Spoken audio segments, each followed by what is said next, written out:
இலவசனே சொல்லி மக்களோட பணம் மக்களுக்கு தான் போய் சேரணுமே, புரியுதுங்களா? பெரம்பூர் தொகுதினாவே கொஞ்சம் இதுதான். ஆனால் மற்ற கட்சிங்களுக்கு தான் அது டஃப்பு. ஆனால் தளபதி டஃப்பே இல்லை. தட்டி தூக்கிட்டு போயினே இருப்பார் தளபதி. அது என்ன ரீசன் எப்படி சொல்கிறீங்க நீங்கள்? ஏங்க அதான் சொல்லிட்டேனேங்க, மக்கள் கூட்டணி இருக்காங்க தளபதிக்கு. அது போதும், மக்கள் பார்த்துப்பாங்க. அதாவது ரஜினிக்கு இப்போ தான் உரைச்சிருக்கு பிறகு. ஆல்ரெடி சீமான் கட்சியில் இருக்கவங்க சாட்டை தூரமாக அவர் சீமானு நிறைய பேர் ட்ரோல் பண்ணிக்கிறாங்க. அப்போல்லாம் கோவம் வராது, இது இப்போ மட்டும் எப்படி ரஜினிக்கு கோவம் வரலாம் சொல்லுங்கள்? இவர் ஆதவர்ஜனா தப்பு ஒன்றும் சொல்லலை. நீங்கள் ஏன் பயந்துட்டு இருக்கீங்க? அரசியலுக்கு வரேன்னு சொல்லிட்டு ஏன் வரல? திமுகவோட ஒரு இது தான் சொன்னார் அவர், வேறு ஒன்றும் தப்பு எதுவும் சொல்லலை. அதனால் இப்போ மன்னிப்பும் கேட்டார் நேற்று. அது பெரிய விஷயந்தான். அது யதார்த்தமாக பேசினார். ஆனால் மீடியாவில் ட்ரோல் பண்ணி விட்றாங்க, ஆதவர்ஜனா இதுமாதிரி பேசிட்டாரு அப்படின்ட்டு. அதெல்லாம் இல்லைங்க. தளபதி கூட இருக்கிறவங்க எப்பவுமே நல்லது தான் நினைப்பாங்களே, அது போதும். ரசிகர்னால் அவங்களுக்கு அதாவது புரிஞ்சுக்கிற தன்மை இல்லை அவங்களுக்கு, வயசாகிடுச்சுல, அதனால் புரியாது அவங்களுக்கு. டிவிக்கோட வெறித்தனமாக இருக்காங்க, நெருப்பாக இருக்காங்க, ஃபயராக இருக்கிறாங்க. சரிங்களா?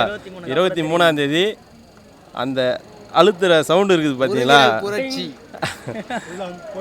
ஆமாம், அடிக்கிறல்ல அந்த பட்டனே உள்ளே போயிடும். முன்னாடி எல்லாரும் மற்ற கட்சியெல்லாம் போய் ஓட்டு போகிறதுக்கு கூட்டின்னு வரணும். இனிமேல் இப்போ இந்த 2026 ஏப்ரல் 23ஆம் காலைல 6 மணி என்னைக்கு ஆகும்னு பார்ப்போம். பூத் ஓப்பன் அன்னைக்கு ஃபஸ்ட்டில் நிற்போம். எங்கள் அண்ணன் விஜய் அண்ணா கோசம் ஓட்டு அழுத்துறதுக்கு. அன்னைக்கு சொல்ல அந்த ஓட்டு யாருக்குன்னு. அன்னைக்கு பொன்னேரி தொகுதி வேட்பாளர் விஜய் அண்ணா கண்டிப்பாக அங்கே ஜெயிப்பார். எங்கள் தொகுதியில் கண்டிப்பாக நாங்கள் விஜய் அண்ணாவை ஜெயிப்போம். அவர் இலவசனே சொல்லி மக்களோட பணம் மக்களுக்கு தான் போய் சேரணுமே, புரியுதுங்களா?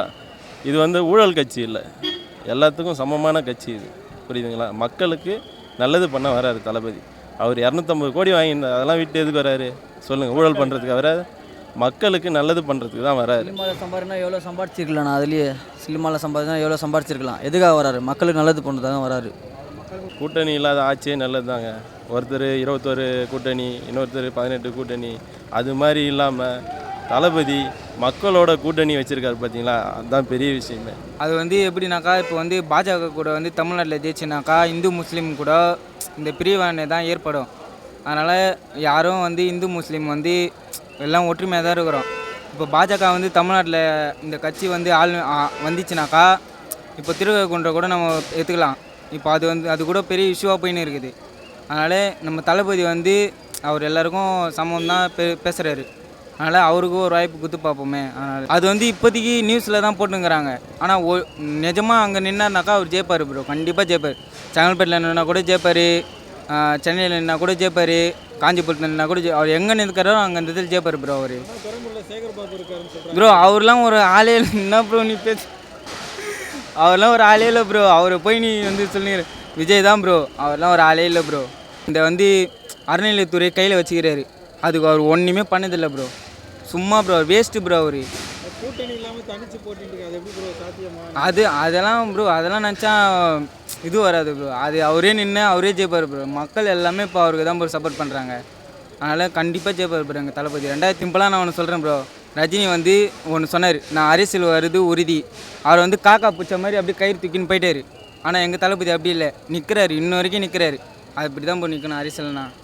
ரஜினி மாதிரி இந்த காக்கா பூச்சின்னு அப்படியே இப்படி வால் பூச்சினே போகிறது அப்படிலாம் இல்லை ப்ரோ. நிற்கணும், நின்று தான் பார்க்கணும். அவங்க ரசிகர்கள்லாம் இப்போ அப்போ எங்கள் டிவிக்கு வாட்சில் வாரிசுக்கிறாங்க ப்ரோ. அப்போ அவங்களாம் நீங்கள் நினச்சிங்கன்னா, இப்போ நீங்கள் யாருன்னா விஜய் பற்றி தப்பாக சொன்னீங்கன்னாக்கா சோஷியல் மீடியா ஃபுல்லாக அவனை பற்றி தான் வரும். இப்போ ரஜினி எங்களுக்கு கண்டனம் தெரிச்சான்னா ரஜினி என்னென்ன பண்ணாருன்னு 10 செகண்ட்லேயே எங்கள் ஆளுங்க போட்டுக்கினே இருப்பாங்க. அப்படி தான் ப்ரோ. இல்லை ரிவெஞ்சுலாம் இல்லை ப்ரோ, அது ரிப்ளை கொடுக்குற மாதிரி தான், ரிவெஞ்சுலாம் இல்லை.